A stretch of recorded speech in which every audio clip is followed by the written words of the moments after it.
900 करोड़ रुपए का एलोकेशन किया गया है and the government is committed that they will do agriculture, consolidate the agricultural development which has been already undertaken and they will go ahead with more schemes for agriculture. और उसके साथ साथ ही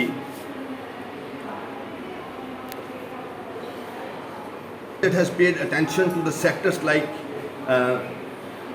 in sectors के अलावा the most important point in the budget is for the power sector. Power sector के लिए आपको मैं ये बात बताना चाहता हूँ कि जितनी पावर डेवलपमेंट 75 इयर्स में की गई है, आने वाले 3 साल में उसमें से डबल मेगावाट प्रोडक्शन हमारे यहाँ की जाएगी। अगर आज से पहले 3000 मेगावाट हमारी यहाँ प्रोडक्शन थी, आने वाले वक्त में with in 2 to 3 years 6000 megawatt electricity will be produced. और उसके लिए जो ज़बरदस्त काम हो रहा है उनके लिए in the last 2 years alone projects of more than 3000 megawatt capacity have been revived and put on track. Work on 1000 megawatt Pakaldul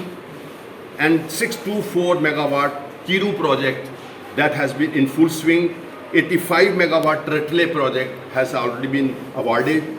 and the pre-construction activities in the 1856 megawatt Savlakot project by NHPC has been started. और मैं आपसे अगर खुद आप अपनी नज़रों से इस बात को कभी देखना चाहो, अगर आपको कभी मौका मिले किश्तवाड़ जाने का, किश्तवाड़ से पाडर तक आपको पावर को डेवलप करने के लिए जो एक्टिविटीज़ वहाँ पे हो रही हैं, आपको विश्वास नहीं होगा।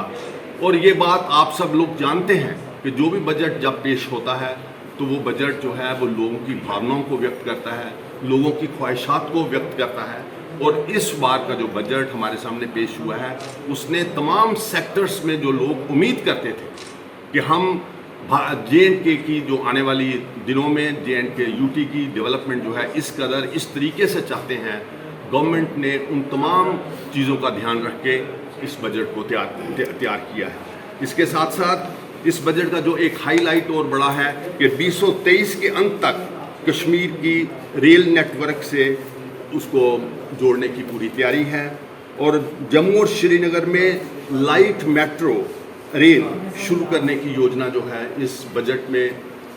बताई। गवर्नमेंट ने उन तमाम चीज़ों का ध्यान रख के इस बजट को तैयार किया है। इसके साथ साथ इस बजट का जो एक हाईलाइट और बड़ा है कि 2023 के अंत तक कश्मीर की रेल नेटवर्क से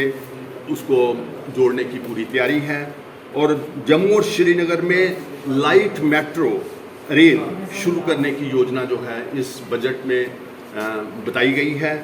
और 2 प्रमुख अस्पतालों में जम्मू और कश्मीर में रोबोटिक सर्जरी के लिए इंतज़ाम करने का किया गया है। और एक जो सबसे बड़ा इम्पॉर्टेंट पॉइंट इस बजट में अमृतकाल का ये पहला बजट जम्मू कश्मीर के लिए पेश हुआ है और हुकूमत की ये कोशिश है कि इस बजट के through they provide 9 pledges they have undertaken.